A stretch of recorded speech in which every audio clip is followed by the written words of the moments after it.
about added costs which would drive many companies out of business or overseas. Perhaps most of all, it is very hard to disappoint many friends who have supported me over the years on either side, who are urging me to vote their way.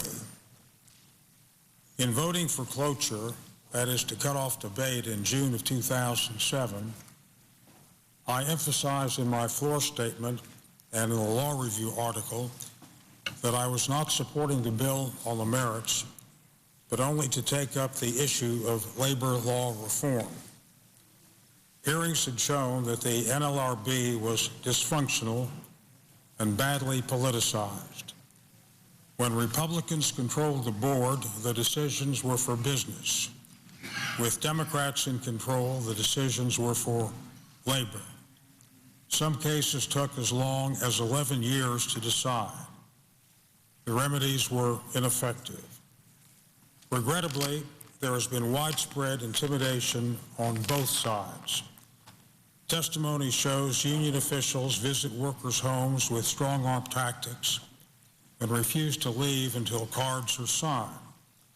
Similarly, employees have complained about being captives in employers' meetings with threats of being fired and other strong-arm tactics.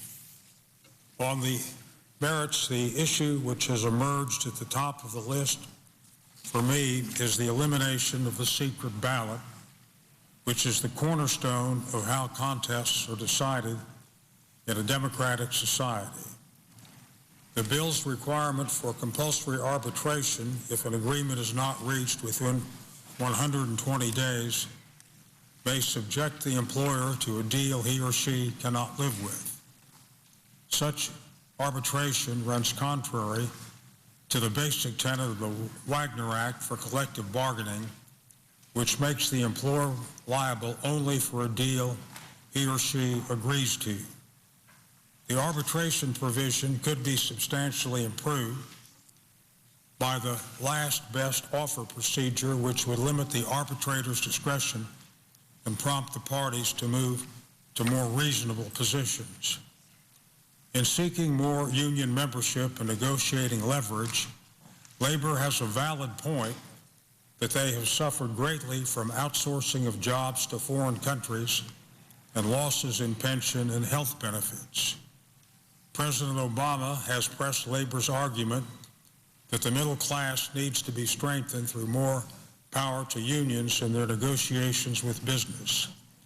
The better way to expand labor's clout in collective bargaining is through amendments to the NLRA rather than on eliminating the secret ballot and mandatory arbitration. Some of the possible provisions for such remedial legislation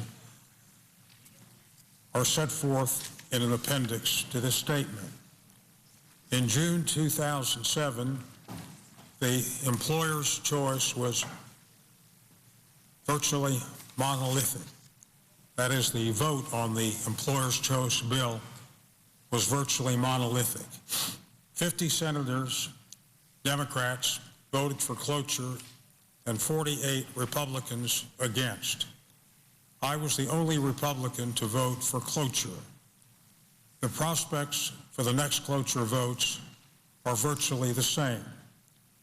No Democratic senator has spoken out against cloture.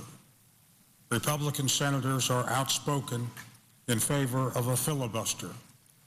With the prospects of a Democratic win in Minnesota yet uncertain, it appears that 59 Democrats will vote to proceed with 40 Republicans in opposition. If so, the decisive vote would be mine. In a highly polarized Senate, many decisive votes are left to a small group who are willing to listen, reject ideological dogmatism, disagree with the party line, and make an independent judgment. It is an anguishing position, but we play the cards we're dealt.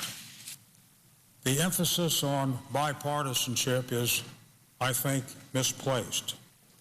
There is no special virtue in having some Republicans and some Democrats take similar position. The desired value really is independent thought and an objective judgment. It obviously can't be that all Democrats come to one conclusion and all Republicans come to the opposite conclusion by expressing their individual objective judgments.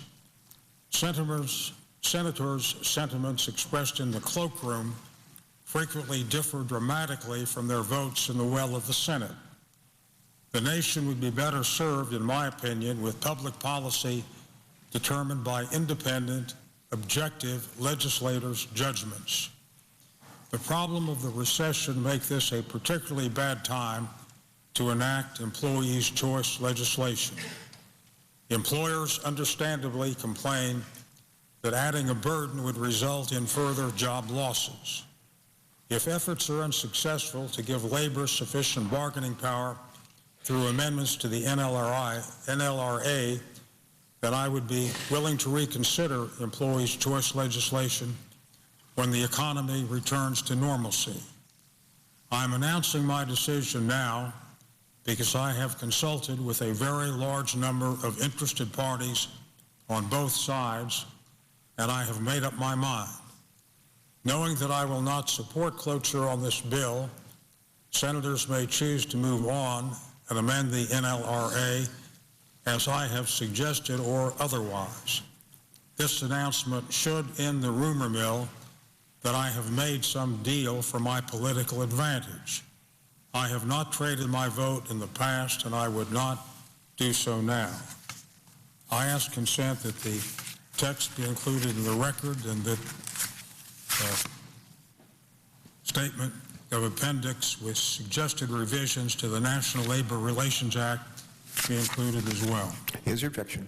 I thank the Hearing none, so ordered. Yield the floor. Senator yields back.